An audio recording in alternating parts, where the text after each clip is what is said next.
Si tu penses que le prix est ce qui empêche tes prospects d'acheter, alors je vais te dire quelque chose qui va sûrement te déranger. Le prix n'a presque jamais empêché une vente. Ce qui empêche une vente, c'est un prospect qui n'a jamais vraiment décidé. Et aujourd'hui, je vais t'expliquer pourquoi les meilleurs vendeurs du monde ne parlent jamais du prix en premier. Pourquoi parler trop tôt d'argent tue littéralement ta vente et surtout comment reprendre le contrôle d'un appel, même avec un prospect très difficile. Si tu es closer, commercial, setter ou sales manager, reste bien jusqu'au bout parce que ce que je vais te dire ici, peu de gens l'enseignent vraiment. Dans la partie 1, nous allons voir le mythe du prix. On va commencer directement par ce mythe en fait. Un mythe profondément ancré dans le monde de la vente. Le prospect n'achète pas à cause du prix. Si c'était moins cher, je suis sûr qu'il signerait. Ça aussi, on l'a déjà entendu. On t'a dit aussi, il faut justifier le prix. Tout ça, c'est faux. Le prix est l'excuse, pas la raison. Un prospect qui a réellement décidé va trouver l'argent pour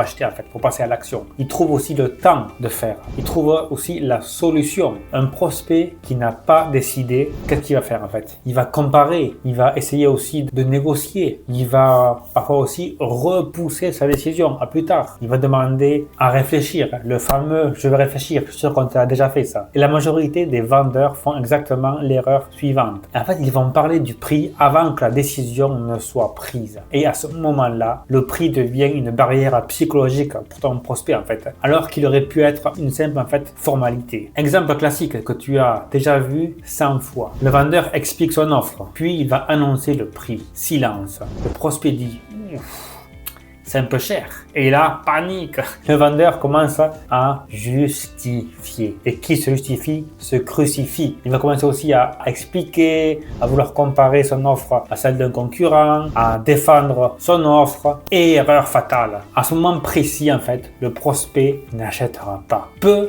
importe ton prix. Pourquoi? Parce qu'il n'a jamais décidé en fait. Une vérité clé, le prix ne déclenche jamais une décision. Il vient confirmer ou bloquer une décision déjà existante. Dans la partie 2, nous allons voir ce que font les meilleurs vendeurs avec le prix. Les meilleurs vendeurs ont compris une chose qui est pour moi essentielle. On ne parle jamais de prix tant que le prospect n'a pas exprimé un besoin clair, conscient et assumé. Avant le prix, il doit y avoir une prise de conscience. Il doit aussi y avoir une douleur réelle, une douleur verbalisée pour le prospect. Il doit aussi y avoir une responsabilité qui est assumée. Sinon, le prix devient une arme qui va être contre toi. Ce que font les vendeurs moyens, ils vont annoncer le prix trop tôt. Ils veulent être transparents avec leurs clients. Ils veulent aller droit au but. Résultat, le prospect se ferme, il se braque, il recule. La discussion devient transactionnelle et plus émotionnelle. L'appel perd toute profondeur. Ce que font, à contrario, les bons vendeurs. Ils ralentissent, ils creusent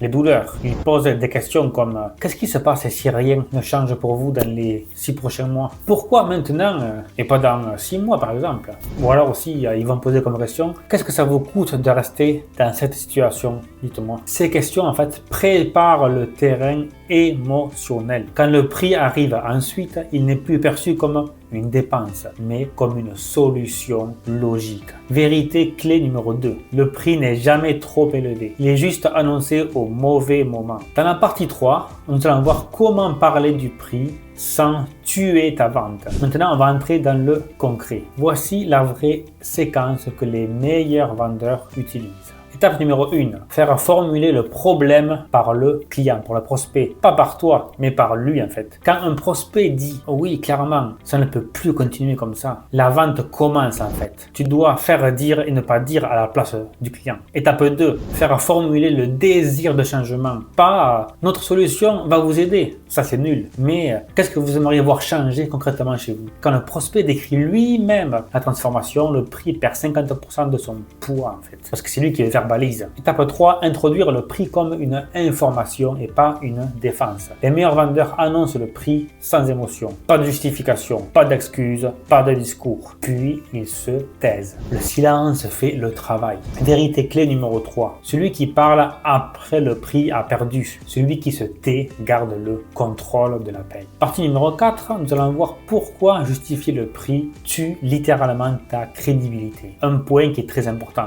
Un vendeur ne doit doit jamais se justifier. Celui qui se justifie se crucifie et se place en position basse, en position de faiblesse et perd le lead. Il va aussi montrer qu'il commence à douter et on va donner du pouvoir au client, au prospect. Si tu dois justifier ton prix, c'est que la décision n'est pas là. Conclusion du coup, les amis, si tu veux vraiment augmenter ton taux de conversion, ton taux de vente, ton taux de closing, arrête de penser que le prix est le problème. Travaille la clarté, travaille aussi la responsabilité, travaille aussi la décision interne du prospect, travaille aussi l'émotion. L'émotion fait passer à l'action. Le jour où tu feras ça, le prix deviendra un détail. Et tu verras quelque chose d'étonnant. Tu verras moins d'objections sur tes appels, moins de négociations du prospect, plus de one-shot close. Si cette vidéo t'a aidé, like-la s'il te plaît, hyper important. Abonne-toi et surtout dis-moi en commentaire à quel moment parles-tu du prix dans tes appels de vente. On se retrouve très vite pour la suite avec toujours du concret, sans bullshit. Ciao ciao les amis.